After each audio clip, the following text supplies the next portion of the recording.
CM योगी ने किया ऐलान, यूपी की शादियों में शामिल हो सकेंगे ये वाहन। शादी के लग्न में योगी के इस तोहफे से पूरा यूपी खुशी से झूम उठा।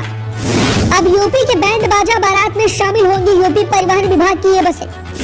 यूपी के परिवहन विभाग की बसों को आप अपनी शादी में बुक कर सकते हैं। अब यूपी वासियों की शादी में वाहनों पर होने वाले खर्च सरकार बचाएगी।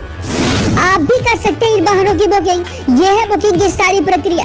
देश में शादी का लग्न जोर शोर से चल रहा है। हर रोज हजारों लाखों शादियां हो रही हैं। हर एक शादी लाखों रुपए के खर्चे में होती है। छोटी छोटी चीजों पर ज्यादा खर्चा होता है, जिससे आपके ऊपर खर्चे का दबाव भी बढ़ता है। महंगाई के इस दौर में शादी करना भी एक बड़ा चैलेंज है, लेकिन आपकी शादी के खर्चों को अब सरकार ने कम करने का एक बड़ा प्रयास शुरू किया है। अगर आपके घर में भी कोई शादी है तो आप सरकारी वाहनों की बुकिंग कर सकते हैं। अभी तक किसी भी शादी फंक्शन में आप प्राइवेट 4 पहिया गाड़ियों के अलावा प्राइवेट बसें बुक करते थे, जिसमें प्राइवेट वाहन के मालिक मनमाना तरीके से आपसे बुकिंग अमाउंट वसूल करते थे। लेकिन सरकार ने अब कम खर्च में सिर्फ कुछ हजार रुपए में आपको सरकारी ई बसों की सर्विस देने का एक बड़ा फैसला लिया है। तो चलिए अब आप भी जान लीजिए कि सरकार द्वारा शादियों में इन ई बसों की बुकिंग आप कैसे कर सकते हैं और क्या कुछ है इसकी प्रक्रिया।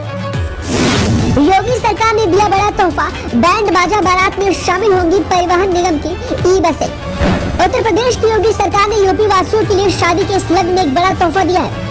अब यूपी परिवहन विभाग की लग्जरी इलेक्ट्रिक बसें बैंड बाजा बारात का भी हिस्सा बनेंगी। परिवहन विभाग द्वारा इन शानदार एसी बसों को अब आप किराए पर बुक कर सकते हैं। इन बसों से बारात में सवारी की जा सकेगी, जिसमें दूल्हा दुल्हन और बाराती यानी हर कोई सफर कर सकेगा। सरकार ने ई बसों को कमाई के लिहाज से बुक करने का एक बड़ा फैसला लिया है। वही विभाग की ओर से ई बसों की बुकिंग की प्रक्रिया भी अब शुरू कर दी गई है। साथ ही बुकिंग की नियमावली भी जारी हो गई है। आपको बता दें कि प्रयागराज में 50 इलेक्ट्रिक बसें आई हैं। इसके साथ ही कई शहरों में 23 इलेक्ट्रिक बसें भी आई हैं, जिसमें सरकार ने कहा है कि रूट पर संचालन के साथ साथ कई बसें रिजर्व में भी रहती हैं। इसलिए इन बसों को हमने शादियों में बुक करने का फैसला किया है। बसों की बुकिंग करने की यह है प्रक्रिया। आपको बता दें कि सरकार द्वारा शादियों में बसों की बुकिंग के लिए आपके यहाँ जिसकी शादी है उसकी शादी का कार्ड जमा करना होगा। साथ ही सरकार द्वारा निर्धारित राशि को भी जमा करना होगा। इतने घंटों के लिए आपको इतने रुपए का चार्ज देना होगा।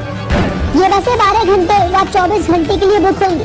इसके 12 घंटे के लिए 180 किलोमीटर के आधार पर 12,784 रुपए देना होगा। तो वहीं बुकिंग के समय इस शुल्क का 25% यानी अग्रिम राशि 3196 रुपए आपको तुरंत जमा करना होगा। इस तरह से बुकिंग के समय कुल 15,980 रुपए जमा होंगे। बाद में आपकी जमा राशि वापस कर दी जाएगी। सरकार के इस प्लान को लेकर सिटी ट्रांसपोर्ट लिमिटेड के निदेशक MP त्रिवेदी ने भी बताया कि विभाग का सबसे पहला मकसद यात्रियों को सुविधा देना है। रूट के यात्रियों के लिए बसें कम नहीं की जाएंगी, रिजर्व बसों को ही बुकिंग में लगाई जाएंगी। प्रयागराज के नैनी स्थित चार्जिंग स्टेशन से ही इसकी बुकिंग की जाएगी। इस नई योजना का ट्रायल हमने प्रयागराज से शुरू किया है। अगर ये सफल रहा तो बाकी अन्य शहरों में भी जल्द ही इसे लागू किया जा सकेगा। तो सीएम योगी के द्वारा इस पहल को लेकर आप क्या कहना चाहते हैं? देश दुनिया के महत्वपूर्ण खबर देखने के लिए जुड़े रहिए द इंडिया टीवी न्यूज में, जहां जुर्म का पर्दाफाश जारी रहता है। सत्य कभी भी कहीं भी बेखौफ निडर निष्पक्ष पत्रकारिता का मात्र एक डिजिटल प्लेटफॉर्म है। सीनियर प्रोड्यूसर शीला पांडे की रिपोर्ट।